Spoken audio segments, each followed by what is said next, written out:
Bom dia, turma. Bom dia a todos e a todas, queridos alunos e alunas.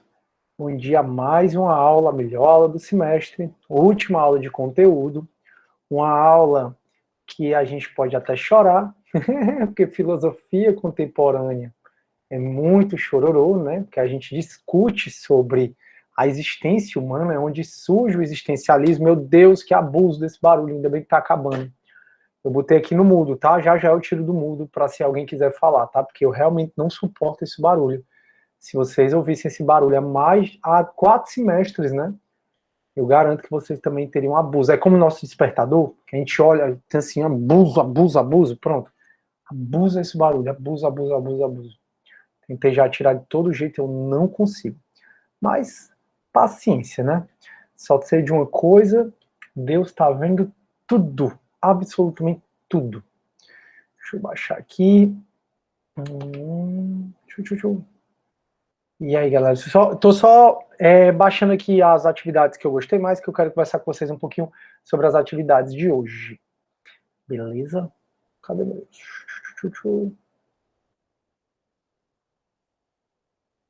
Só um minutinho, turma, que já eu começo aqui a conversar com vocês.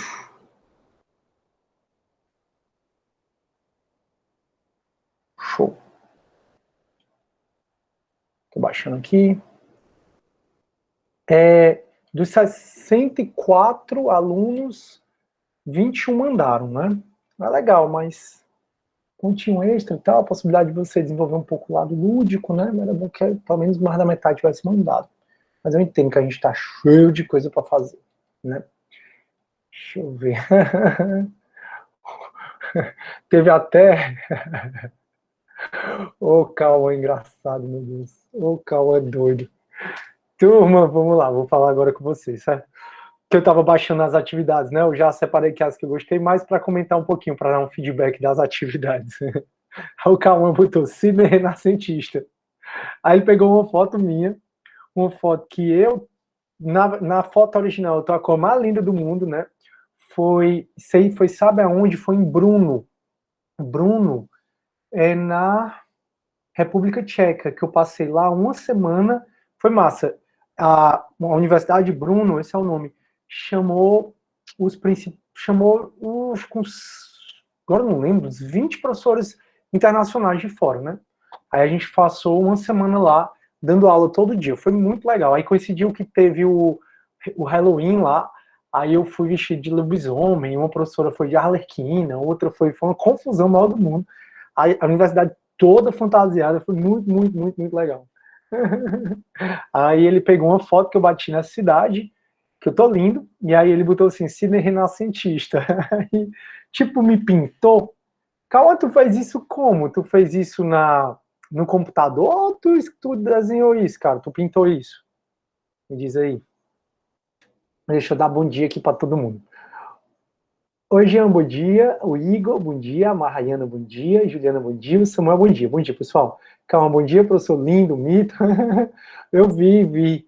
Rapaz, teve um, inclusive, acho que é o do João. Vocês viram? Eu acho que ele compartilhou no grupo com vocês, que é um desenho de um anjo indo embora com um ser humano colocando, caramba, vocês são incríveis, pessoal. Por isso que eu já conversei com vocês. Todo mundo tem o seu talento, certo? Uma nota baixa não define quem você é, não. Então, não se deixe... Ai, que agonia de barulho! Não se deixem, pessoal, atingir a autoestima de vocês por conta de, eventualmente, você não ter ido bem numa outra questão. Você pode muito bem estudar, se dedicar um pouquinho mais, mas saiba que aquilo ali não define você, que existem outros talentos, outras habilidades que todos nós temos e que elas devem ser preservadas e conservadas. Então, assim, eu vi verdadeiras obras de arte. Olha essa do Cauã, que legal. Breno, já pega o teu para comentar. Aí o Igor, 21 só. Eu perdi o... 21 professores, eu não lembro quantos foram, mas foi muito legal. Eu conheci gente de todo canto do mundo, conheci gente, assim, da Europa toda, dos Balcãs, que eu nunca tinha ido nos Balcãs, conheci gente, nossa, foi muito, muito, muito legal. Aí o Breno, professor, o senhor nem viu a obra de arte? Vi, Breno, é o que tu tá comentando, né? Deixa eu pegar aqui a tua, Breno. Ó, o Breno, fala, Breno, que legal, cara, eu tinha visto, foi a tua, eu tava lembrando que eu ia comentar dessa. Fala, Breno, que legal, legal, legal, incrível, incrível, incrível, incrível. E o Breno, ele foi muito generoso comigo, porque ele colocou mais cabelo do que de fato eu tenho. Obrigado, Breno, você tá passado, não se preocupe, certo, com a prova. Só achei o meu olhinho um pouquinho menor que o outro, mas tá perfeito, porque assim, eu sou perfeito. Ele colocou até os traços aqui. Caramba, Breno, tu é incrível, cara. É incrível. Vocês são incríveis. Sabe, eu fiquei impressionado, pessoal, impressionado com o talento que vocês têm. E ao mesmo tempo, a mensagem dessa disciplina, né, uma das mensagens que eu queria deixar para vocês, que a gente discutiu muito, e dessa atividade, é para você não abandonar quem você é, porque assim, nós somos, quase tudo na vida é binário, né? Quase tudo na vida são dois. O nosso cérebro, muito embora seja um órgão único, ele é dividido em lado direito e lado esquerdo. Um representa o lado lúdico, o outro representa o lado racional.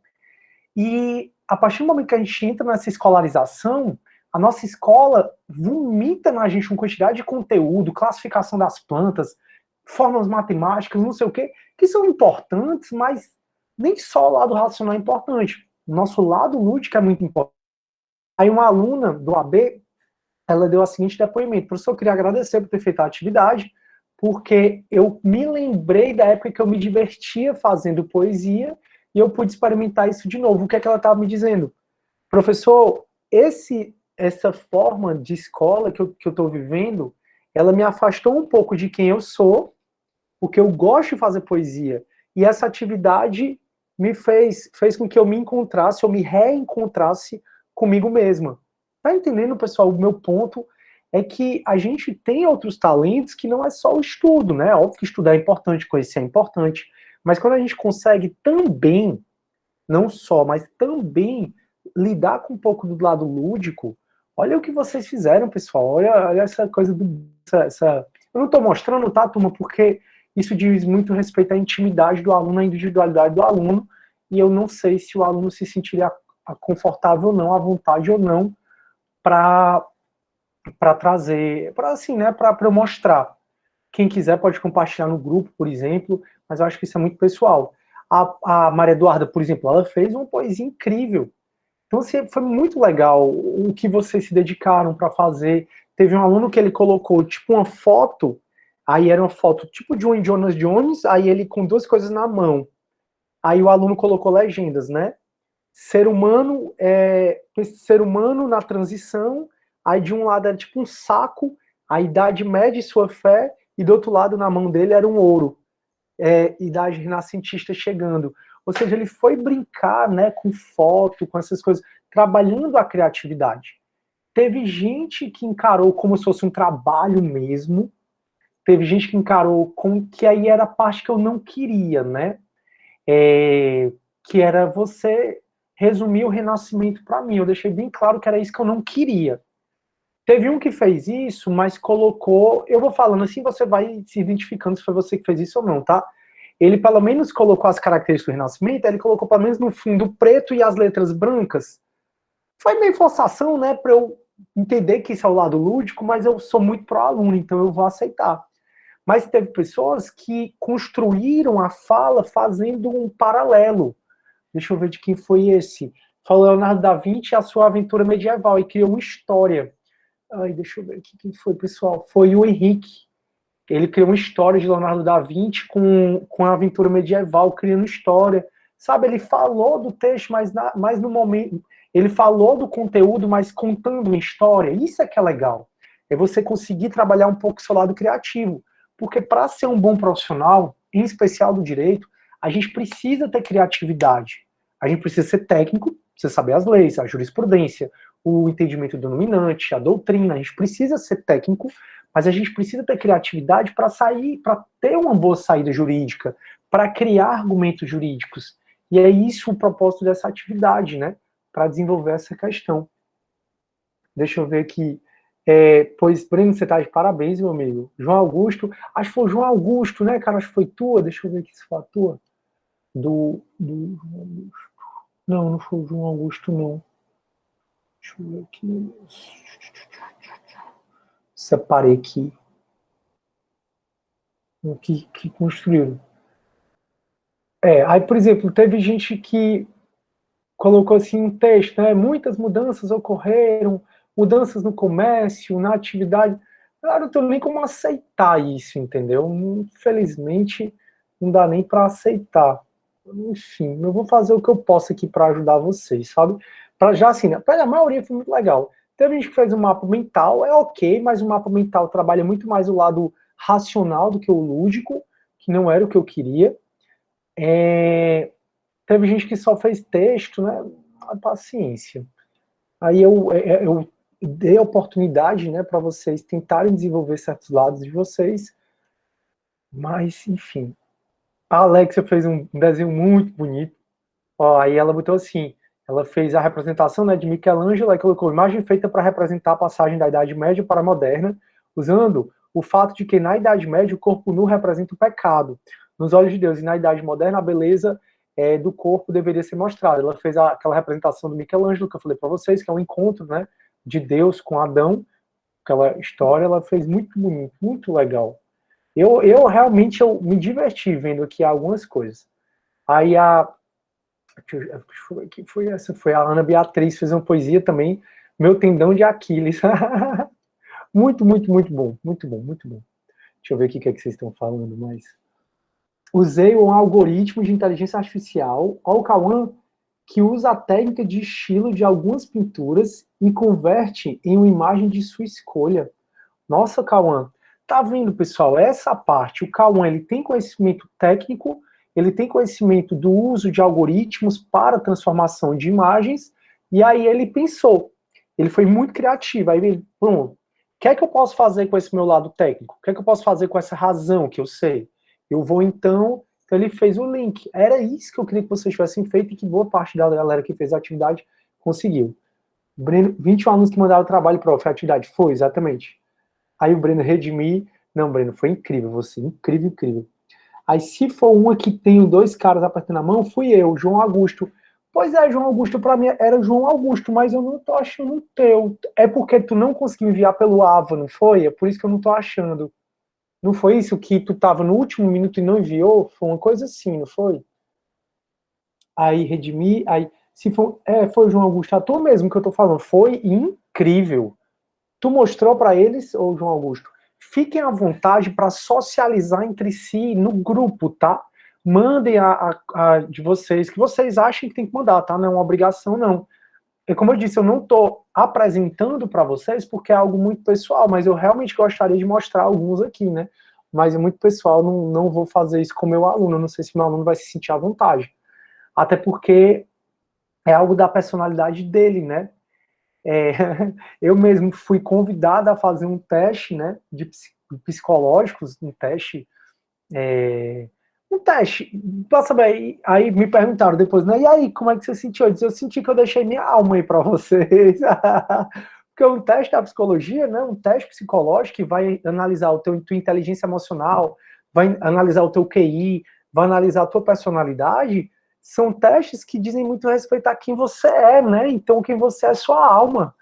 Aí eu não pude recusar, porque tem certos convites, vocês vão aprender no futuro, se é que não já aprenderam, tem certos convites que não dá pra gente recusar, né? E aí foi um teste que eu não podia recusar, mas assim, o que eu me senti vilipendiado, eu me senti violado, que eu tive que deixar minha alma lá pra pessoa. Então por isso que eu não vou mostrar, entendeu? Aí, professor, tem uma galera no grupo, poxa, Matheus, eu tô aceitando todo mundo, né?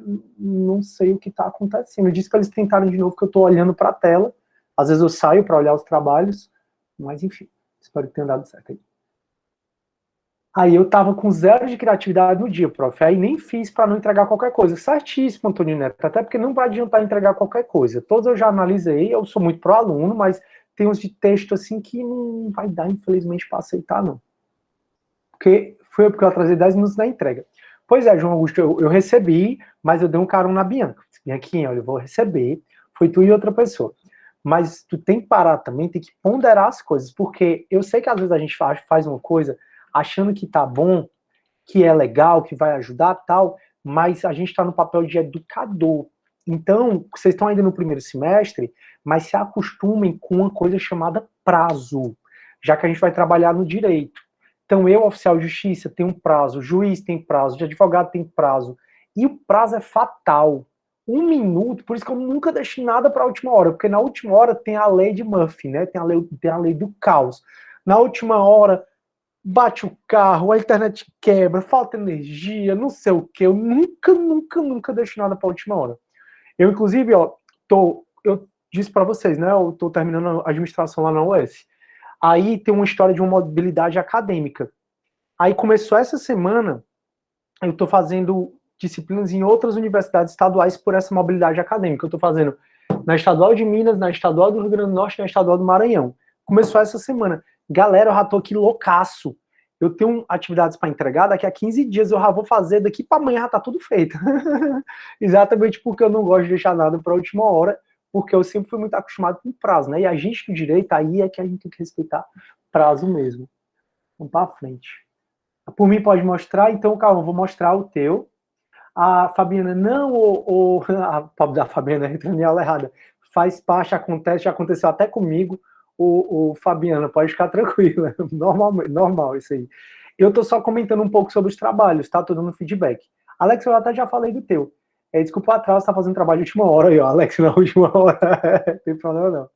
Matheus, já deu certo? Tentei fazer um mapa mental, prof. Ficou bem mais ou menos, né? Pois é, Eduardo, essa parte, cara, tenta. Porque a gente só vai, turma, aprender certas habilidades se a gente tentar, né? Então, se eu não sei desenhar, se eu não sei pintar, se eu não sei fazer uma poesia, eu acho que a gente tem que tentar sair da zona de conforto. E, Eduardo, isso não é para você, não. Isso é para todo mundo. Inclusive, quando eu digo isso, é o que eu digo para mim todo dia. A gente, para ser diferenciado, a gente precisa sair da zona de conforto. Então, se eu não sei pintar, desenhar, não sei o quê, eu vou atrás de tentar. Por exemplo, eu todo dia olho ali para um teclado. Meu sonho era saber música, pessoal. Tocar violão, tocar teclado, cantar, eu não sei. Mas eu vou tentando. Eu não nasci com aptidão para isso, exatamente que isso vai fazendo com que eu trabalhe outro lado do meu cérebro e só Deus sabe o ganho que eu tenho com isso que eu estou fazendo. Muito embora não saia muito bom, né? E é esse o parte. Aí o que tu achou do meu, eu já comentei, Alex. Achei muito bom, acho que foi a poesia. O teu agora eu não lembro, Alex. Você saiu aqui da ordem. Aí eu tenho um teclado e violão no quarto, prof. Estou estressado, compra eles. Olha, João Freitas, incrível. Não, o João Freitas, ele demonstrou ter um lado, assim, lúdico, desenvolvido. Aí o João Freitas é a gente saber unir as duas coisas. Não é nem só o lado racional que você deve ter muito desenvolvido, também o lado lúdico que você tem, aí tenta cada vez mais tentar usar os dois, porque os dois vão te dar saídas, vão te fazer ter uma criatividade fora do comum utilizando essa técnica que você tem. Excelente. O Eduardo fez um mapa mental de crescimento comercial durante a transição da Idade Média. Na verdade, eu acho que eu já vi o teu, acho que tem até o Homem Vitruviano, né, Eduardo, no teu, no meio, eu acho que é. Show. Beleza. Aí, eu vou mostrar aqui, turma, vou apagando aqui o de vocês, eu vou tirando, porque tá tudo aberto para poder compartilhar. Eu vou compartilhar o do Breno. Breno, me diz aí se eu posso compartilhar o teu, tá? São dois desenhos, né? Eu vou compartilhar o do Breno e vou compartilhar também o do Cauã. Deixa eu só tirar aqui, turma, só um minuto que eu tô tirando tudo do meu computador, para vocês só verem os dois, certo? Eu acho. Aí os dois eu tô compartilhando porque os dois foram feitos comigo, né? Show. Salvar menor. Vai salvar menor. Cara, você vai tirar 10 se Deus quiser. Tô compartilhando, tá? Breno e Cauã. Vou compartilhar de vocês agora. Só um minutinho aí. Minha tela vai compartilhar. Pronto. Você chama minha tela. Ó, esse aqui, ó, é o do Cauã. Olha que legal, pessoal. Então ele foi no meu Instagram e ele pegou uma foto, né, que eu tirei na cidade de Bruno. Tô até com uma mochilinha aqui, ó, que eu tava indo pra aula, eu tava voltando da aula, acho que eu tava indo pra aula. Aí esse dia era meu primeiro dia de aula que eu ia dar lá, né, lá em Brno, lá na República Tcheca. Foi super legal. Aí essa foto, eu tô lindo lá, se você ver, né? Na toa que eu postei. Aí era uma escadaria, eu tava no hotel, aí eu ia andando, na Europa você faz tudo andando. Aí eu ia andando mesmo, aí subi uma escadaria. Aí quando você sobe a escadaria, né, que foi tudo de cima, rapaz, que foto bonita. ou que paisagem bonita, e tava outono. Outono, pessoal, como eu sou professor, eu sempre viajei muito, ou inverno ou verão, né? Porque julho, geralmente, no hemisfério norte, é verão, calor danado, geralmente não, é verão, e janeiro é inverno, né? Então sempre eu só pego inverno, verão, inverno, verão. Como nessa época foi do meu pós-doutorado e eu fui morar na Europa, eu consegui ver todas as estações, inclusive o outono. O outono, eu nunca pensei que o outono fosse tão lindo. E aí eu sempre ia para um caminho, né, onde eu tentava fazer academia, né? E aí eu todo dia ia andando pelo mesmo caminho, ou o caminho da faculdade. Aí você vê as folhas mudando de cor. Então elas vão do verde, aí vão ficando um amarelo mais amarelo ainda, um amarelo bonito, quando você vê aquele amarelo radiante, algumas vão ficando até vermelhas, aí elas começam a cair, pessoal. Aí quando você vê, você tá pisando em cima de montanhas de flores, aí a prefeitura vem, leva tudo. Mas é lindo, lindo, eu nunca pensei numa estação tão linda como o outono. Aí aqui, eu lembro até que eu ficava vendo o pôr do sol nessa escadaria, né? Saía da universidade, aí eu ficava nessa escadaria vendo o pôr do sol, às vezes eu ficava conversando com alguns professores, amigos, eu ficava na escadaria. Eu achei lindo, aí bati essa foto. Aí o Cauã disse que colocou num programa que utiliza algoritmos aí para colocar, para transformar aquela imagem em alguma pintura. E transformou tão em pintura que não ficou nem tão realista, até porque não é a proposta dessa pintura, como é a foto. Né? A foto, você vê aqui que ela me deformou um pouquinho, né? Então, assim, muito legal. Eu gostei muito, muito, muito. Vou até salvar aqui para ficar. E esse aqui foi o Breno, né? A mão. Então ele faz um desenho desse à mão, a assinatura de quem é artista mesmo, Breno. Parabéns. E aí o Breno, ó, botou mais cabelo, como eu disse, ó, muito generoso ele foi, minha barba. Não sei, eu não sei se ele, qual foi a foto ou onde foi que ele inspirou. Minhas linhas de expressão, ó, Professor, isso é muito característico. professor, Ó. Olha como o Breno é observador, pessoal. Olha como ele pegou características marcantes do meu rosto e aí ele foi e colocou aqui no papel, né? Eu achei lindo, lindo, lindo, lindo, lindo, lindo, lindo. Vou guardar para mim, para sempre, pessoal. Muito obrigado, gostei muito. E é legal, porque assim, a proposta. Ah, professor, e o que é que isso tem a ver com o Renascimento? Só tudo.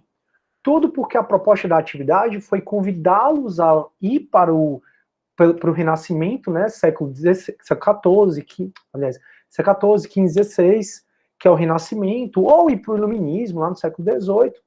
E aí, como proposta de ir para o Renascimento, eu disse, olha, sejam amigos de Rafael Sanzio, de Leonardo da Vinci, de Michelangelo, de Donatello. Pensem que vocês são amigos deles e vocês querem expressar os valores da época. E o valor da época é um antropocentrismo, é o homem sendo o centro de tudo. Então eles fizeram aqui uma criação de um homem e me pegaram como modelo, certíssimo, amei. Incrível, pessoal, incrível. Só tenho para parabenizar. Óbvio que eu estou mostrando do Cauã e do Breno, mas os feedbacks aqui que eu já dei é para quase toda a turma. É exatamente pela poesia que foi construída, pela história que foi construída, foram muito legais. E é como eu disse, só quem vai ganhar com essas atividades, eu ganhei muito, né? Mas quem vai ganhar muito, muito com essas atividades são vocês. Beleza? Parabéns, pessoal. Como eu disse, eu não estou compartilhando todas porque é muito pessoal. Ah, oi, Breno, pode falar, meu som tá ligado, pode estar ligado agora. um professor, é porque eu tô rindo muito, é porque eu e o Cauã, a gente usou a mesma foto. Ah, foi mesmo. Que legal, viu? Até esse processo, né? Isso leva a gente a pensar muito sobre muitas coisas, o Breno, né? Sobre o forma de comportamento. Hoje a gente vai falar sobre Karl Marx e a história da ideologia de Karl Marx, que ele diz sobre a manipulação, né? Então, como é que o ser humano pensa essa unidade comum? Ou seja, olha que brilhante, né? Eles, sem se falarem, tiveram a mesma foto como inspiração. E o meu Instagram, muito embora eu não seja esse atuante todo Instagram, mas o meu Instagram ele tem fotos desde quando eu entrei, né? Eu entrei em que? 2016, 17, eu acho que eu entrei no Instagram. Então, nesses anos, tem bastante fotos. Tinha muitas fotos para escolher lá e escolheram a mesma. Incrível. Show, show, show. Sem se falarem, né? Bacana, pessoal. Bacana. Eu realmente. Hoje é a nossa última aula do semestre de conteúdo. Quinta é feriado. Próxima semana, terça e quinta, vocês fazem a prova, né?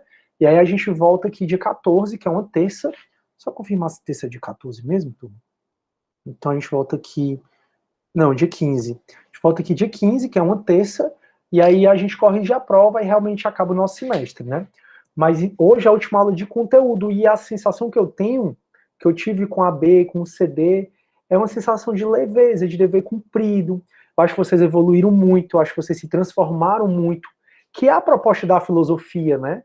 Então eu trouxe conteúdos para vocês sobre a filosofia, mas dentro do conteúdo eu fui tentando moldar cada um de vocês, mas moldar no sentido de que vocês promovam autorreflexão, vocês foram convidados a atuar em aspectos da vida de vocês, ou pensarem sobre aspectos da vida de vocês, que até então não é tão desenvolvido, que a gente precisa aprender aquelas fórmulas, aprender o que o governo quer que a gente aprenda, para passar no vestibular, para enfim, né? E aí o Breno, crise existencial, mas, Breno, de toda crise é que a gente se transforma, e a ideia é que a gente sempre esteja conseguindo evoluir. Então, eu mesmo acho que a gente precisa se quebrar para se reconstruir, né? Então, se quebra, se reconstrói, nessa reconstrução a gente volta melhor. Então, a gente quebra certos padrões que eu acho que nesse mês a gente quebrou, as certas discussões, para poder se reconstruir. Massa, massa, massa. Aí o João Augusto está perguntando, ei, Breno, tu foi no digital? Ficou top. Breno, tu fez no digital ou foi no na mão mesmo?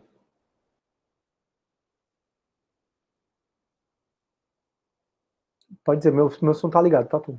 Eu desenho à mão. Pois é, eu notei aqui que o desenho foi à mão mesmo.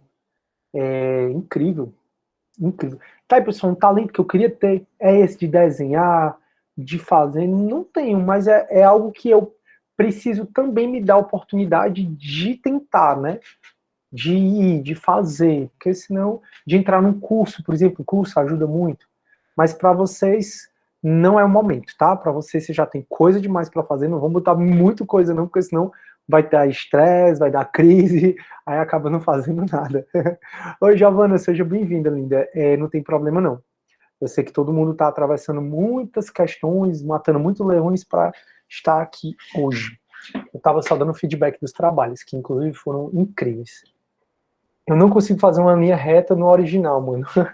João Augusto. Pois é, aí são essas habilidades que a gente não tem, que acha que gostaria de ter, que a gente precisa se dar a oportunidade de tentar, né?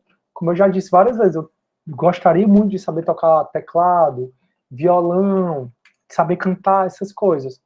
Aí a gente precisa se dar a oportunidade. Eu estou me dado nessa parte, mas pintar, desenhar, ainda não. Acho que disso eu preciso de um curso, valendo. Por isso existem apps, exatamente, Breno. Show, show, show. Galera, parabéns. Eu realmente estou muito feliz e estou terminando esse semestre de alma lavada, de sensação de dever cumprido mesmo. E, obviamente, eu não teria conseguido isso se vocês não tivessem se esforçado, né? Não estaria com essa sensação. Então, obrigado aí por me ajudar em relação a isso. Show, show, show. Vamos agora, então, conversar um pouquinho sobre a filosofia contemporânea.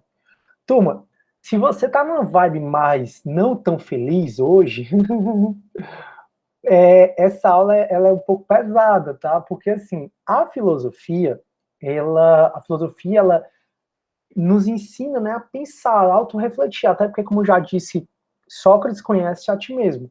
Para Sócrates, o pressuposto de você conhecer qualquer coisa, a gente está cansado de falar nisso, é a gente se autoconhecer, né?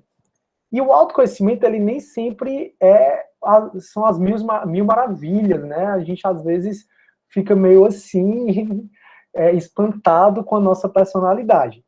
E a filosofia contemporânea, ela tem muito desse quê. Não é à toa que grandes representantes da filosofia contemporânea são Nietzsche, Schopenhauer, que são filósofos, né, que vão falar do vazio existencial humano. São filósofos existencialistas que vão pensar no ser humano nos sentimentos dos seres humanos, né? A gente também não tem só filósofos depressivos, mas como Nietzsche, ou que nos dá depressão, mas a gente tem filósofos como Kierkegaard, que é um dinamarquês, é o pai do existencialismo, a gente tem Sartre, a gente tem Simone Beauvoir, que foi companheira do Sartre, muito importante para o feminismo, e mais que todos esses são filósofos que nos convidam a pensar sobre nós mesmos. Então, aqui a gente não está mais conversando na filosofia contemporânea sobre a ética da humanidade, a ética de Kant, a ética de Aristóteles. A gente está mais conversando sobre o arqué, a physis. Agora, o que ele está convidando é conversar sobre os sentimentos dos seres humanos. E dentro desse sentimento, a gente acaba se descobrindo, muitas vezes, pessoas manipuladas, pessoas que acham que estão com o discurso próprio, mas não estão, pessoas que acham que têm liberdade de fazer muita coisa, mas na verdade não tem, que é muita aula de hoje. Pessoas que vivem crise existencial, num vazio existencial, angústia. Então a filosofia contemporânea, ela acaba sendo um pouquinho pesada, pessoal. Por isso que eu estou falando, né? Se você está numa vibe mais tristinha, eu não sei se vale muito a pena ver, vale, mas você tem que saber suportar para poder refletir e aí vencer essas questões, né, que eu vou trazer para a aula de hoje. Mas elas não são as filosofias muito felizes lá, como nem leves, como foi, por exemplo, o período helenístico, como é que a gente acha a ataraxia, vamos discutir, paz de espíritas, não. Aqui é pensando um homem existente. Então, aqui se propõe a pensar o Sidney, ou o Breno, ou o Cauã, mas dentro do contexto deles. A gente não está mais coletivizando. Então, o Sidney é uma pessoa, o Cauã é outro, o Breno é outro, a Alex é outra. Então, o Sidney, enquanto Sidney, nas relações que ele tem de amizade, amorosas, profissionais, nas questões que eu trago para a minha vida, nos talentos que eu tenho, nos defeitos que eu tenho, então é pensar no Sidney enquanto ser humano dentro do contexto que ele vive, dos fenômenos que aparecem na minha vida. E daí essa filosofia existencialista, que ela surge aqui na filosofia contemporânea, ela traz muitos ramos da psicologia, como, por exemplo, o próprio existencialismo, a fenomenologia, o humanismo. Então, eles são parte da psicologia que bebem aqui da filosofia, principalmente a filosofia contemporânea, que propõe a filosofia contemporânea nesse viés do existencialismo, mas também, no geral, discutir quem é o ser humano, discutir as nossas questões, as nossas crises, a nossa existência, discutir em especial onde é que essa razão toda está levando a gente. Tranquilo, turma? Vai dar certo. A Maia, negativo, mais negativo, dá positivo. Muito bom, Maia. A Maia tá filosofando, a Maia foi longe. Tanto é que ela tá aqui devagar. Negativo mais negativo dá positivo. Muito bem, Maia. Vai dar certo. Então, turma, o que é que a gente vai discutir sobre a filosofia contemporânea hoje, né? Tudo na vida, se você pensar, toda generalização é prejudicial, tá? Então eu vou tirar o tudo. Mas muita coisa na vida, se você pensar, são cíclicas, né? Então, muita coisa que a gente vai vendo, as coisas que vão acontecendo na tua vida, ela vai se repetindo. Com outros atores, com outras pessoas, em outro contexto, mas muita coisa do que acontece na nossa vida vai se repetindo. Até a gente conseguir quebrar aquele ciclo e construir um novo ciclo. E é assim, por exemplo, com a história da filosofia, com a história da razão, com a nossa Constituição. Hoje mesmo eu vou falar um pouco de Hannah Arendt, e a gente vai ver as origens do totalitarismo. E se você pegar a história da Constituição brasileira, a história constitucional, que vocês vão aprender no próximo semestre, Constitucional 1, o professor de Constitucional 1 vai falar para vocês, galera, as nossas constituições aqui no Brasil, historicamente, elas foram uma imposta, que a gente chama de Constituição outorgada, e outra democrática. Então, no Brasil, lá no Império, Constituição imposta, outorgada, depois democrática, depois vem Vargas, imposta, depois outorgada, depois vem a ditadura militar, com a Constituição de 67, imposta. E aí agora a gente já está numa Constituição democrática. Então, sempre é imposta e democrática, imposta e democrática, imposta e democrática. A gente está numa Constituição democrática hoje. Se a gente não cuidar para onde o Brasil está indo, se a gente não cuidar em relação à história do Brasil, uma coisa que eu aprendi na administração é que o passado prediz o futuro. Então, se a gente não cuidar com o que diz o nosso passado e para onde o nosso Estado está rumando, nossa próxima Constituição vai seguir a ordem, né?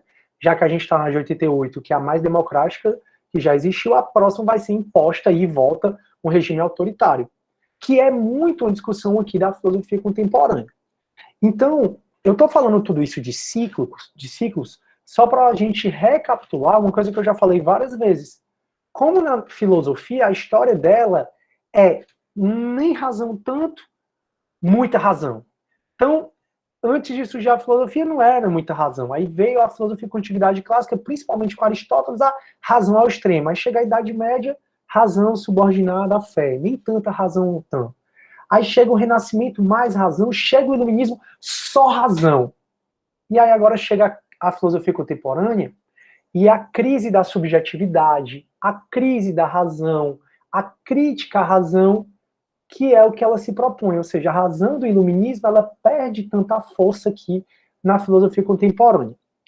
Por quê?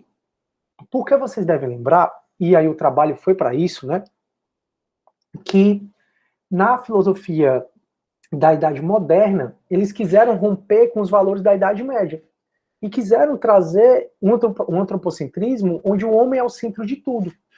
O homem, ele é o Deus. Então, a filosofia moderna, em especial com o iluminismo, coloca o homem como o próprio Deus. Então, eu sou um Deus, vocês são outros deuses. Então, já que a gente tem razão, o céu é o limite, a gente consegue, por meio da razão, isso de acordo com a filosofia moderna. A filosofia moderna, ela propôs o uso da razão para trazer progresso para a humanidade, o uso da razão para trazer um país melhor, uma humanidade melhor, um mundo melhor, para trazer tecnologia, para trazer conforto, o uso da razão para o homem se autoconhecer, para o homem se autodeterminar. Então, a Idade Moderna, ela deu muita ênfase, muita importância à razão, ela colocou a razão, assim como a Idade Média colocou Deus no topo do topo, o Iluminismo e a Idade Moderna colocaram o homem no topo do topo, como se nós fôssemos deuses mesmo, como se nós fôssemos super-homem. E esse uso da razão vai evoluir. E isso aconteceu, né, em especial no século XVIII, o Iluminismo. Aí acaba que passam 100 anos, né? E aí a gente chega aí no século XIX, chega a metade do século XIX, acontecem as grandes guerras mundiais, Primeira Guerra Mundial e, em especial, Segunda Guerra Mundial. E, principalmente, aí veio a Revolução Francesa, veio a Revolução, antes disso, né, veio a Revolução Industrial. Na Revolução Industrial, muita indústria, criança trabalhando, perdendo infância, mulher trabalhando, ganhando bem menos do que homem, homem trabalhando, todo mundo trabalhando 15 horas por dia, 16 horas por dia, uma desigualdade social feito doido, você perdia braço, você morria lá de fome, porque não tinha um assistencialismo. E aí, os filósofos, então, em especial, depois das grandes guerras, da Revolução Industrial, depois dessa matança toda da humanidade, do desmatamento, do aquecimento global, dos gelos da Antártida ou da Antártica sendo degelados, né, aumentando a temperatura global. Aí os filósofos param e começam a criticar aonde esse uso extremo da razão está levando a humanidade. Não se tem mais esse otimismo aqui na filosofia contemporânea que a modernidade deu para a razão. Então aqui é a crítica à razão, a crise à razão. Então a razão que estava no topo com o iluminismo começa a perder tanta importância. E isso é preocupante e a gente precisa começar a rediscutir isso, porque aqui na filosofia contemporânea se começa a criticar, né, a razão, o uso exacerbado da razão, o que está fazendo com o mundo, aonde é que a gente está chegando, o que é progresso mesmo, está chegando tão ao extremo da gente questionar a razão, e aí eu vou só abrir um parêntese agora, que a gente está indo para um negacionismo científico, racional muito grande. Então hoje você vê pessoas contra a vacina, a favor da ciência, ou contra a vacina, contra a ciência, a favor de medicamentos que não tem nenhuma comprovação científica. A gente vê pessoas voltando a dizer que existe o terraplanismo. Há nem 5 meses atrás, ainda esse ano, um casal entrou num barco e foi procurar a ponta do universo para mostrar que realmente o mundo é plano. Eles ficaram presos no meio do mar lá, tiveram que ser resgatados sobre a guarda costeira, mas a pessoa se propõe a entrar no barco para mostrar que a Terra é plana, que aquela foto da Terra é mentira, que o homem nunca foi à Lua. As pessoas começam a negar a ciência feito louco, né? Então, isso que a gente está vivendo hoje, esse negacionismo, é muito questões também da filosofia. Por quê? Porque a filosofia, na Idade Moderna, deu maior valor, a razão, mais valor impossível, a razão, que era a razão que ia levar ao progresso da humanidade. Aí a filosofia contemporânea, 3 séculos depois, porque eu digo, 3 não, 1,5 século, 2 séculos depois, porque a filosofia contemporânea, uns dizem que começa na metade do século XIX, outros no final do século XIX, outros no início do século XX, enfim. A filosofia contemporânea, ela inicia, né, nessas questões de questionar essa racionalidade, para onde a razão está levando a gente, então ela vai criticando a razão, daí porque a crise é a razão, mas olha para onde a gente está caminhando, né? O negacionismo científico muito grande, para uma falta de educação muito grande.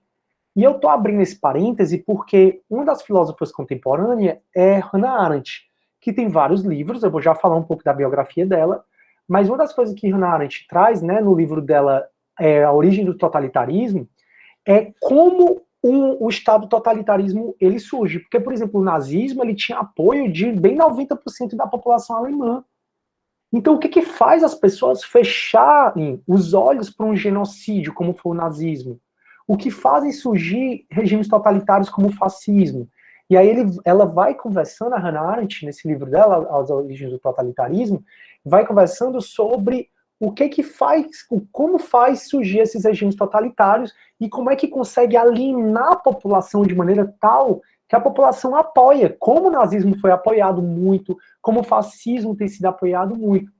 E um dos berços, pessoal, para o regime totalitário, de acordo com Hannah Arendt, se firmar no país é a falta de educação.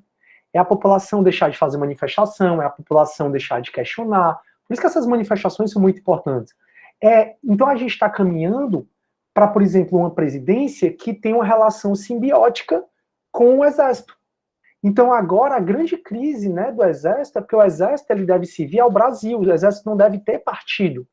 E o presidente cada vez mais quer tornar essa relação mais próxima, mas não pode haver relação entre Forças Armadas e presidência, em nenhum partido. Tanto é que a grande questão é o Bolsonaro pedindo para o Pazuello não ser punido e o Exército, pelo menos os que prezam ainda pelo Exército como ele deveria ser, não querendo punir o Pazuello. Por quê? Porque o Pazuello ele foi para um ato político enquanto general. E um general não pode participar de atos políticos. Então a gente está vendo uma simbiose de um governo com militares, que não deveria haver. Militar não é para ter partido, não é para defender nenhuma causa, é para defender a causa Brasil, não a de nenhum partido.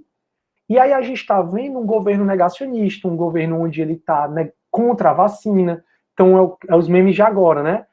10 e-mails da Pfizer oferecendo vacina. Não sei cadê não. Um e-mail da Conmebol para sediar a Copa América. Na hora, aprova esse negócio agora.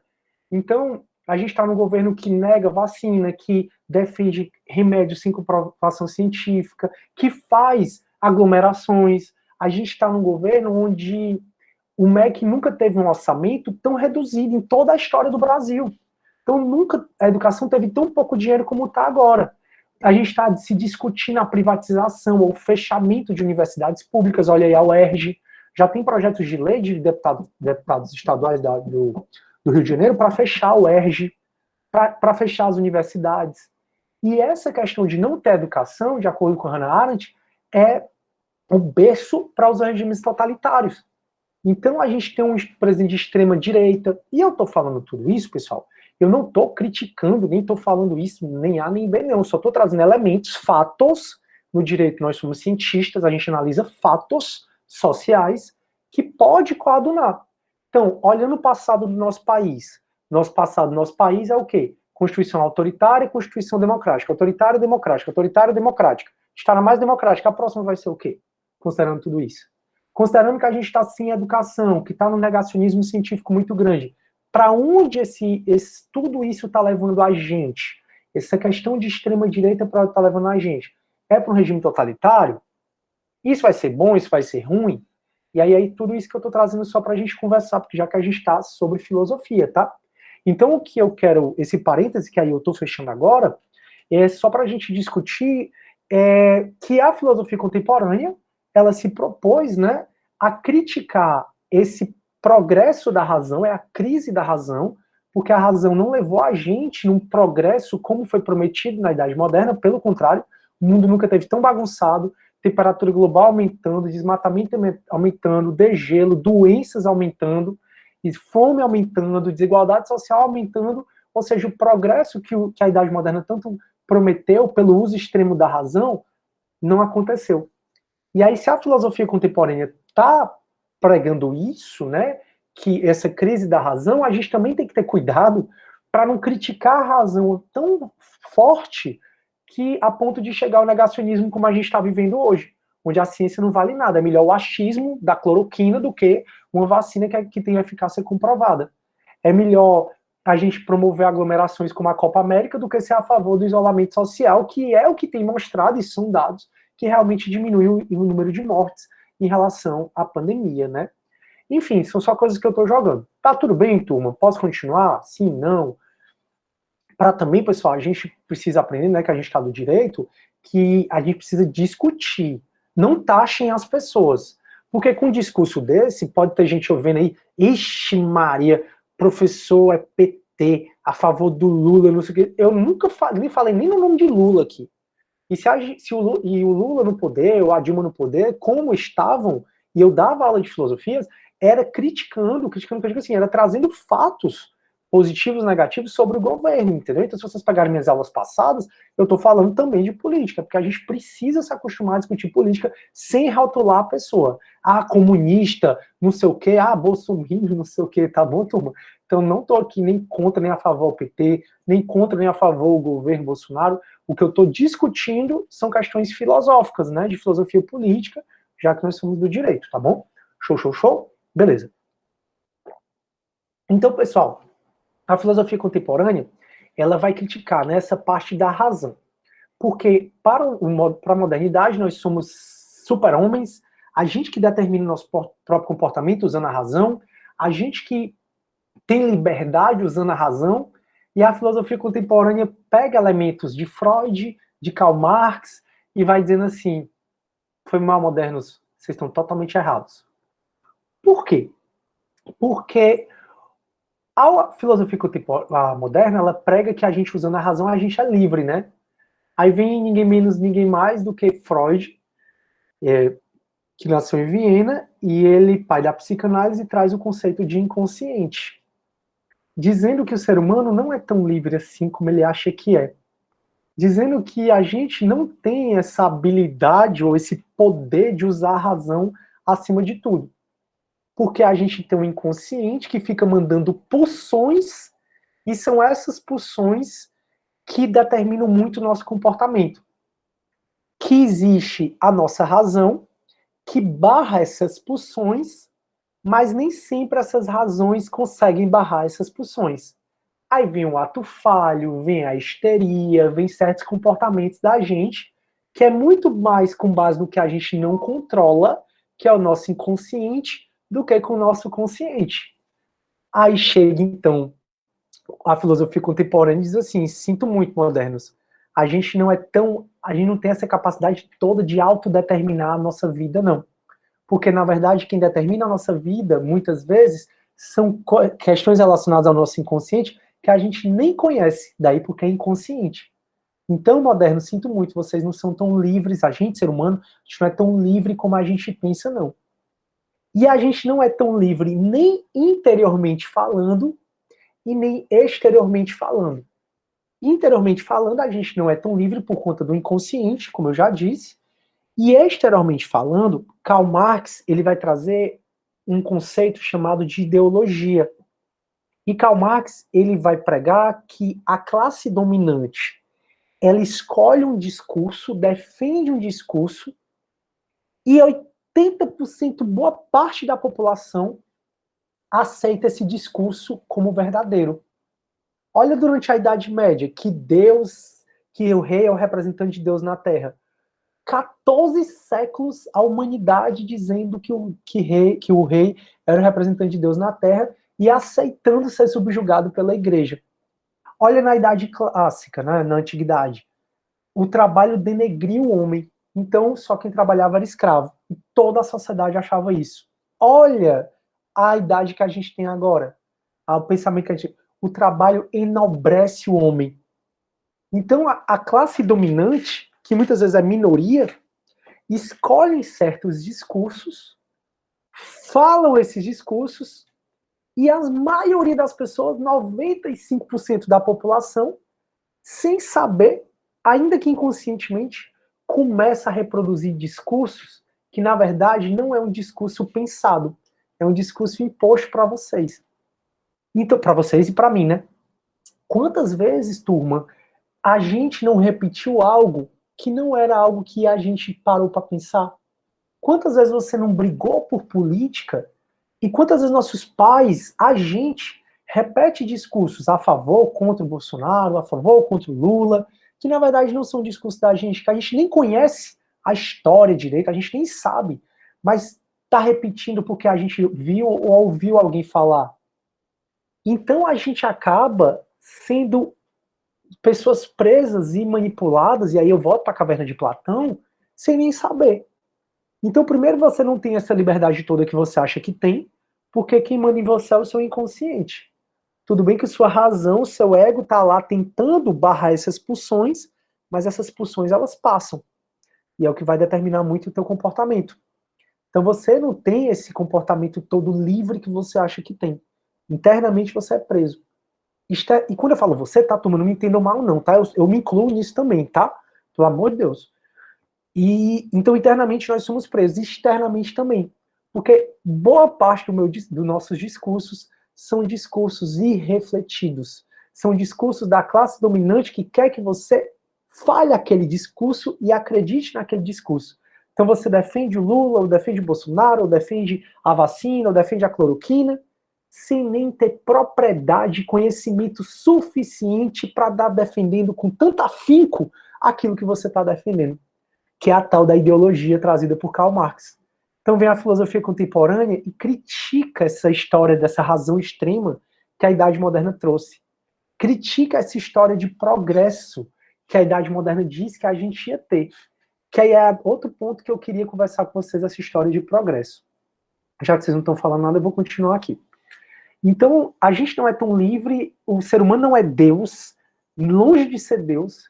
Na verdade, para Nietzsche, né, que é um filósofo contemporâneo, para ele Deus não existe. Deus é uma criação do homem. E o homem, ao mesmo tempo que criou Deus, o homem matou Deus.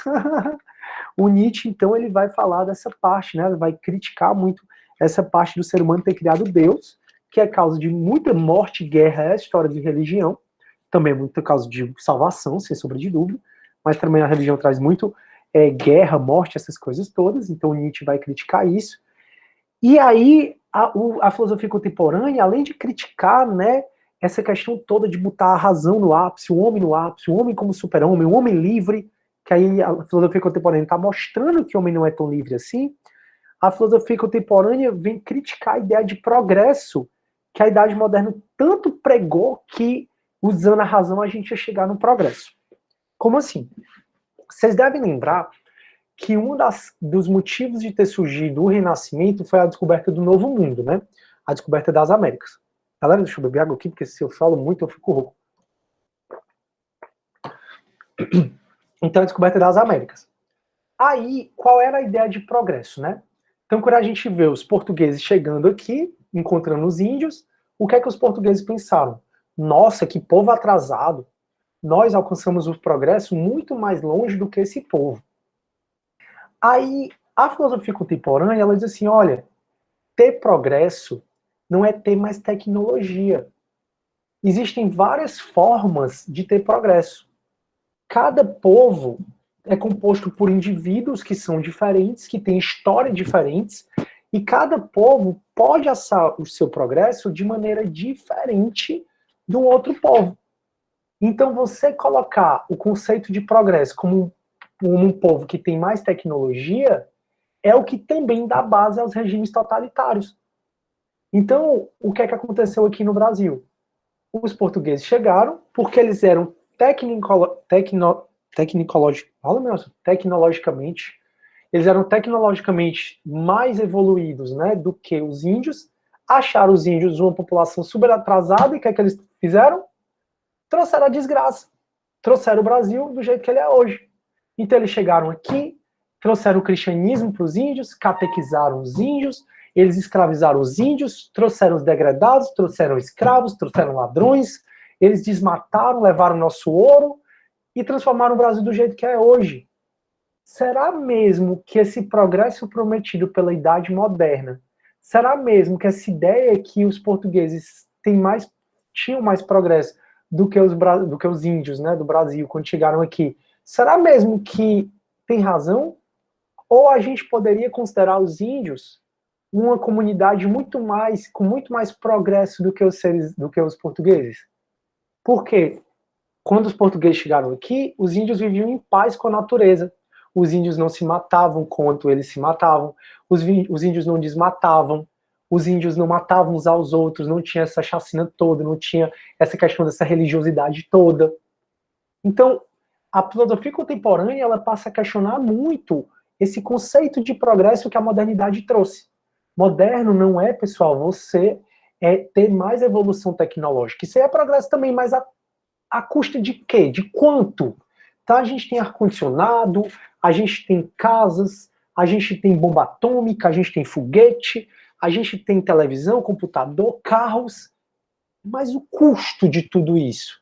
Será que a gente dá para dizer mesmo que isso é progresso? O progresso, existem várias formas da gente entender progresso, inclusive os índios estavam numa história de progresso aqui, talvez até mais do que os portugueses. Aí, professor, o que é que então a filosofia contemporânea prega? Prega então não usar mais a razão? Não, não é isso. Vem a escola de Frankfurt, eu falei para vocês na aula passada, mas eu vou repetir porque alguns não foram. Vem a escola de Frankfurt e ela vai dizer assim, olha, o ideal é separar então as razões. Existe a razão instrumental, que é a razão como instrumento para construir coisas. Então, a razão instrumental é a razão como instrumento para criar esse computador, um carro, uma ogiva nuclear, um foguete, uma televisão, um celular. E existe a razão crítica. O que a filosofia contemporânea se propõe, em especial, né, pela escola de Frankfurt, é, antes de usar a razão instrumental, a gente utilizar a razão crítica. Criticar aonde a criação disso que a gente quer criar vai nos levar. Então a minha razão faz criar vacina. Beleza, vamos pensar.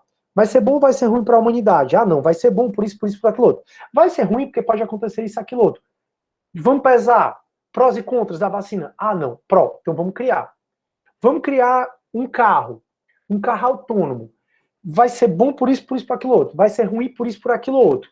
Vai poluir, vai tirar emprego, vai isso, vai aquilo outro. Vamos pesar, é ruim carro autônomo? Tô só chutando, tá? É. Então não vamos criar isso, não. Vamos pensar em construir uma bomba nuclear. Vai ser bom por isso, aquilo outro. Vai ser ruim por isso, aquilo outro. Ou seja, o que a escola de Frankfurt propõe é muito simples. O que a filosofia contemporânea propõe é muito simples. É a gente, ao invés de estar nessa loucura de criar, de produzir dinheiro, né? Então, os Estados Unidos saíram da cúpula do crime, voltaram para não se comprometer mais a baixar a temperatura, nem baixar a temperatura mundial, a não diminuir o gás carbônico aqui para não aumentar mais ainda a temperatura mundial, porque a temperatura mundial implica em derreter gelo, implica em tsunami, implica em cidades ficarem cobertas de água, implica em uma alteração na natureza que surgem mais doenças, implica em uma série de coisas. O CO2 implica uma destruição da camada de ozônio, que a gente não escuta mais nem falar nisso.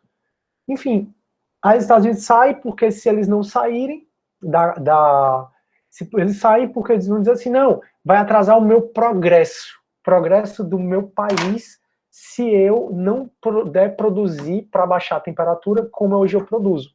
Isso é surreal, essa ideia de progresso. Então, o que a filosofia contemporânea se propõe não é esse negacionismo científico que está havendo. Não é também utilizar só ciência. É a gente pensar criticamente a respeito da ciência, a respeito das criações do mundo. Tranquilo, pessoal? Tá dando para entender aí? Vocês mal estão interagindo. Tá tão triste. Vou nem falar mais de Schopenhauer. Nem falei, né? Vou passar para Hannah Arendt já, porque porque a nossa aula vai já acabar e eu vou querer falar um pouquinho mais de Hannah Arendt para vocês. Então, pessoal, é aqui então na filosofia contemporânea que surge a sociologia, que surge a psicanálise, que surge a antropologia, que começa a questionar. Então, sociologia questiona muito as relações humanas, antropologia, é onde surge a filosofia analítica, que vai analisar as questões, é onde surge a fenomenologia, é onde surge o existencialismo, que é pensar no ser humano como ser, né, e os fenômenos dele, que aí tem o Sartre, tá a Simone Beauvoir, importante muito para o feminismo, tem o Kierkegaard, que foi o dinamarquês, que eu falei para vocês na aula passada. Então isso é a filosofia contemporânea, discute um monte de discute bunda, como as músicas de hoje em dia, né? Eu adoro passar o fim de semana com meu pai, porque ele escuta cada música legal. Ontem mesmo eu tava aqui devolvendo mandado, né? Tava aqui no sistema da justiça, aí eu fui botar Elvis Presley, que ele fica escutando, né? Eu digo, poxa, que legal. Quem tem mais of You, Louis Armstrong, Frank Sinatra, são super legais. Aí hoje a gente escuta as nossas. Eu mesmo que não gostava de sertanejo, tô gostando, né? Facas, Supera, da Marília Mendonça. Que mais, meu Deus, a música que eu gosto, o esquema preferido. É só besteira, é só questão louca, né? Enfim. Né? Então hoje se discute sobre bunda, se discute sobre um monte de coisa. A gente está vivendo essa filosofia contemporânea, e aí um dos assuntos são esses que eu estou trazendo para vocês.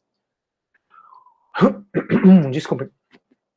Uma filósofa que eu queria que vocês conhecessem um pouquinho, turma, é a Hannah Arendt, certo? A Hannah Arendt, ela nasceu em 1906, ela morreu em 1975, ela foi judia, morava na Alemanha. A Hannah Arendt, filósofa, ela estava fazendo doutorado em filosofia, ela teve como orientador o Heidegger. O Heidegger foi o grande filósofo do nazismo, mas na época não existia o nazismo ainda, né? O nazismo surge depois, já eu falo para vocês. Então ela foi orientanda do Heidegger. Teve um caso com Heidegger, ela judia, teve um caso do filósofo do nazismo, olha que doido. Ela, na tese de doutorado dela, ela discutiu o amor em Santo Agostinho, legal, né? O amor em Santo Agostinho. E aí ela acabou com Heidegger, teve que mudar de orientador, e aí foi a época da ascensão do nazismo, mais ou menos em 1930, na Alemanha. E com as leis de Nuremberg, os judeus, eles foram perdendo certos direitos, entre eles o de estudar, entre eles o de ser próprio cidadão. Até que houve a perseguição dos judeus, né, muito para pegar o dinheiro dos judeus e financiar o nazismo. E aí ela e a família dela foram para um campo de concentração na França, onde conseguiram fugir e foram morar nos Estados Unidos. Isso mais ou menos em 1940, nazismo eclode, né, inicia em 1930, mais ou menos em 1940, 10 anos depois, elas conseguem fugir e vão morar nos Estados Unidos. E aí ela assiste, né, aterrorizada, o nazismo, a Alemanha que quase ganha de toda a Europa, precisou os Estados Unidos intervirem para poder destruir a Alemanha, né, destruir a Alemanha no sentido do nazismo e reconstruir o mundo, né? Só que o mundo reconstruído pós-Segunda Guerra Mundial, quando a ONU cria o Estado de Israel, reconhece o Estado de Israel, que é o Estado judeu, e leva os judeus para esse Estado de Israel, onde se tem muçulmanos, que era a Palestina, e aí hoje em dia tem muito mais judeu do que muçulmano, começa outra guerra, que é o que a gente vive hoje, a guerra do Oriente Médio. Ou seja, o resolver da Segunda Guerra Mundial foi criar uma guerra constante no mundo, que é o que a gente vive até hoje. Na semana passada, né, retrasada, a gente viu aí o Hamas, o grupo terrorista islâmico, atacando Jerusalém, o Israel, com os escudos de ferro deles, né?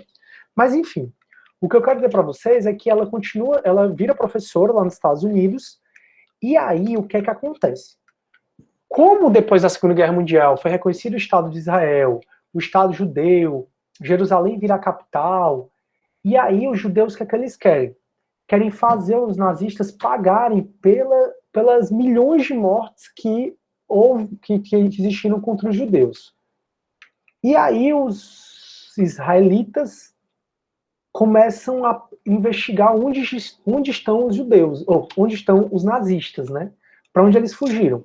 Teve até o médico do nazismo, né, o que fez a centopeia humana, viveu em paz aqui no Brasil, até menos de 5 anos atrás, ele vivia em paz aqui no Brasil, numa fazenda lá no interior de São Paulo. Então o cara fez atrocidades com seres humanos e o Brasil recebeu de braços abertos, mas enfim, não é a discussão. O fato é que um dos nazistas, o Eichmann, eles descobriram que estava na Argentina. O que é que Israel fez?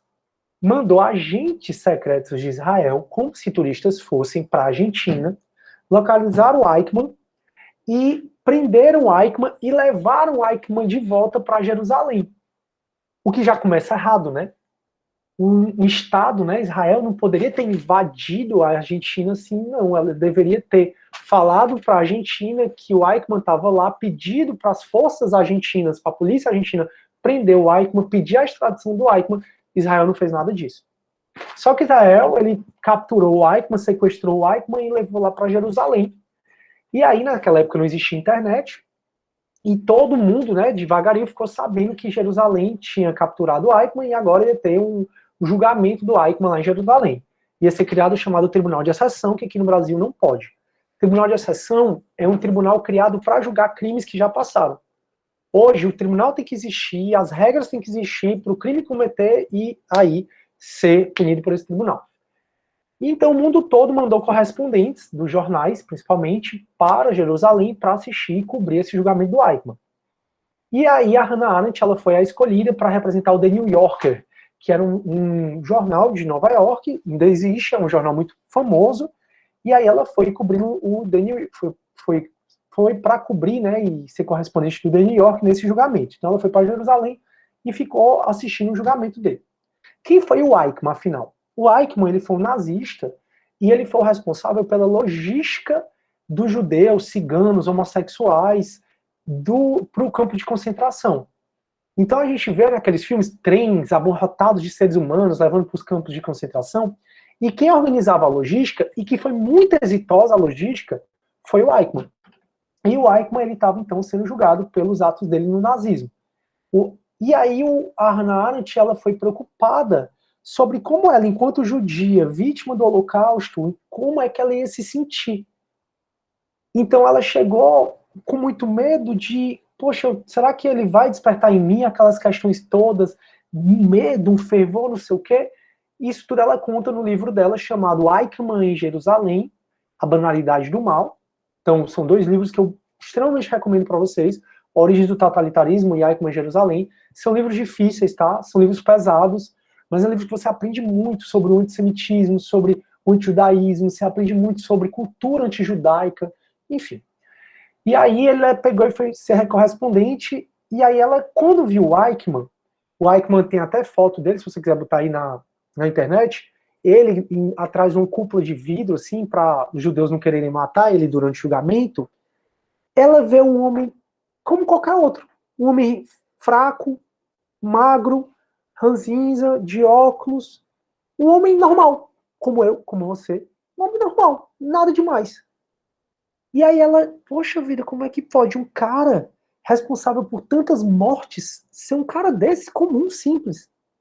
E aí ela começa a assistir o julgamento, né? E ela faz muita crítica ao julgamento. Primeiro, por ser um tribunal de exceção. Segundo, porque no julgamento, na visão dela, os judeus estavam querendo culpar uma só pessoa por milhões de mortes. Só que um tribunal penal não pode ser assim. Tem que saber quais são as mortes. Tem que individualizar a conduta que você fez para matar aquelas pessoas. Então, para ela, foi um julgamento muito palhaçada, muito de fachada. Até porque, na visão dela, todo mundo ali falava alemão, era a língua nativa em alemão, mas eles não estavam falando alemão, tinha que ter um tradutor para o Eichmann, para poder ele conseguir entender, não se dava tanto direito de defesa, enfim, ela começa a questionar muito o julgamento. E a defesa do Eichmann é que ele só fazia o que a lei mandava. Porque no contexto do nazismo, a linguagem principal é o oficialês. Ou seja, ele tem que fazer o que está ali, o que a lei manda. Então, ele dizia, eu nunca atirei contra um judeu, eu nunca atirei contra ninguém, eu nunca apertei um botão da câmara de gás. Eu fazia o que a lei me mandava. E o que, que a lei me mandava? Mandava que eu organizasse a logística de transporte para os judeus, mas eu nunca matei ninguém. Por que, que eu estou sendo processado aqui? E o Eichmann, de fato, foi condenado ao enforcamento e foi enforcado. E a Hannah Arendt realmente acabava, muitas vezes, concordando com o julgamento, com a posição do Eichmann, dizendo que eram os judeus que queriam penalizá-lo por todas as mortes, mas ele, na verdade, não fez nada disso.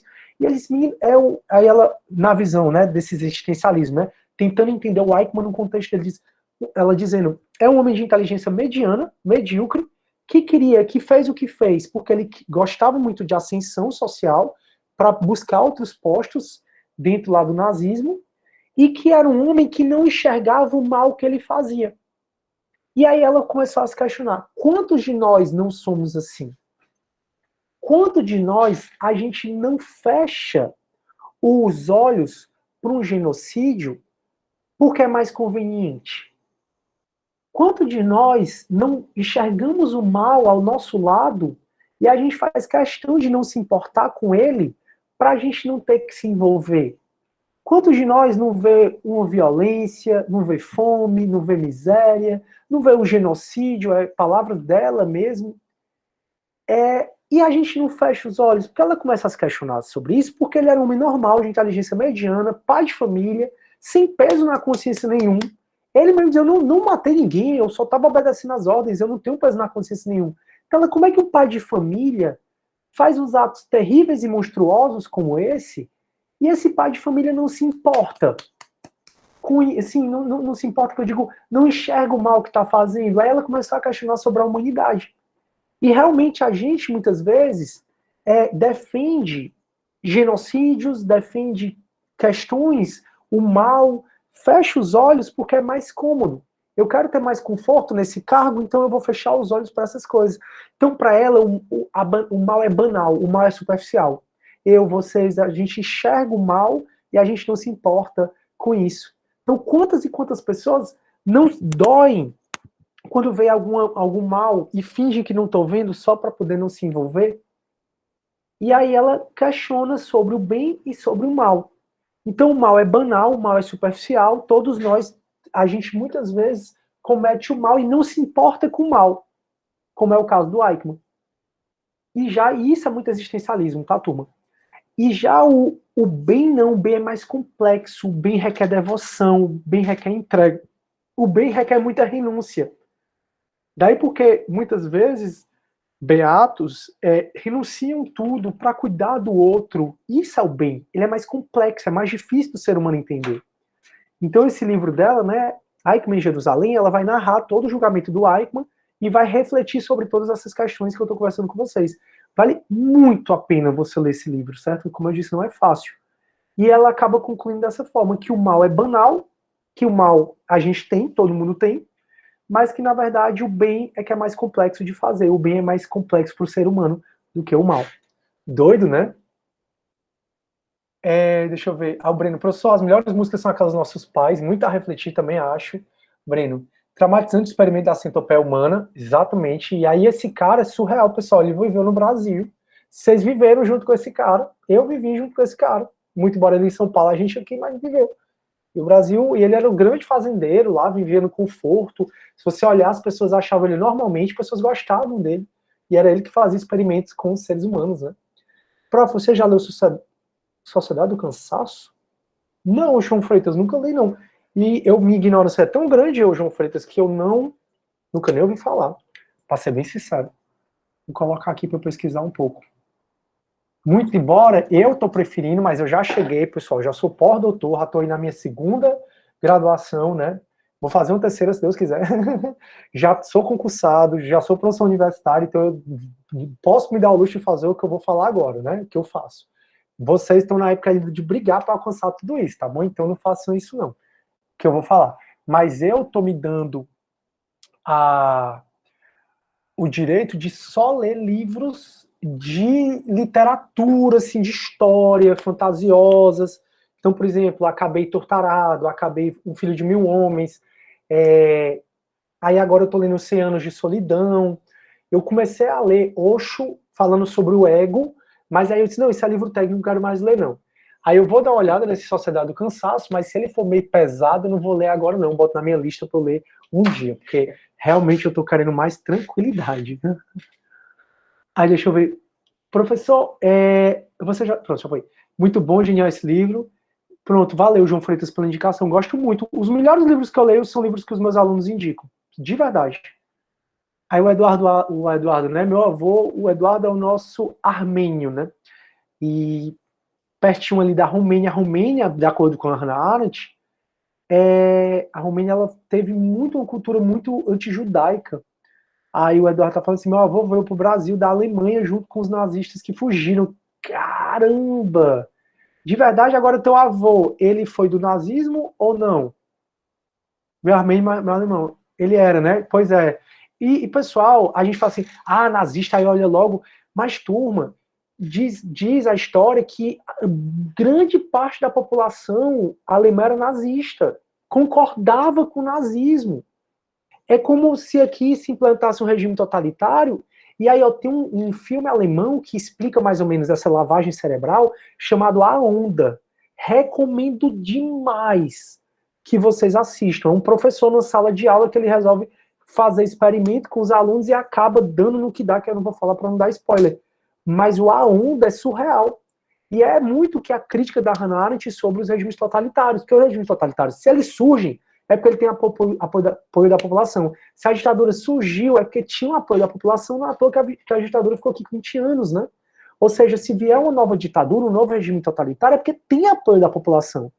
Gente que usa a liberdade de expressão para não ter liberdade de expressão, o que na minha cabeça não faz sentido. Mas, enfim, é como a gente vai, e aí vem tudo relacionado nesses assuntos. Aí, meio Armênio, show, Eduardo, é o Breno. Os meus vieram no início da perseguição, 1930. Nossa senhora, legal. Legal assim, né? Legal esses fatos históricos, não legal o acontecimento. Deus me livre, não estou falando disso, não. Mas legal vocês, todo mundo ter essa relação, né? E a gente saber que a gente faz parte disso. Porque nós somos frutos da história. De maneira que a gente não pode esquecer que um dia nossos ancestrais foram o que fizeram o que o mundo aconteceu no mundo, de maneira que a gente está aqui hoje por conta de atitudes do passado. Eduardo, eles odiavam os judeus na Alemanha, os judeus controlavam toda a economia e não ajudaram nada na guerra. Aí, né, e eles precisavam de quê? De grana. E judeu é conhecido por quê? Por ter grana. Aí é mais fácil, vamos perseguir, porque a gente pega a grana dos judeus aqui e financia todo o Estado. Exatamente. Dinheiro, né, pessoal? Dinheiro, religião, são coisas que, levadas aos extremos, geram extremos, né? Enfim. Pois, queridos alunos, essa foi a nossa última aulinha de conteúdo. Espero que vocês tenham conseguido entender a história da filosofia, que é o que aconteceu em cada um dos 4 períodos, que é o que você vai precisar para a filosofia do direito, até para a vida, né? Espero que vocês tenham saído transformados. Eu realmente me dedico em tudo que eu faço na minha vida para fazer de o melhor que eu posso. E eu espero que vocês tenham realmente aproveitado, né, bem o semestre. Estou falando isso porque quinta é feriado, então a gente não tem aula. Na próxima semana a gente tem prova e no dia 15 a gente vem e termina tudo. Beleza? Aí, pois é, Breno, massa, o Breno já leu, né, a Origem do Totalitarismo, fala exatamente sobre isso.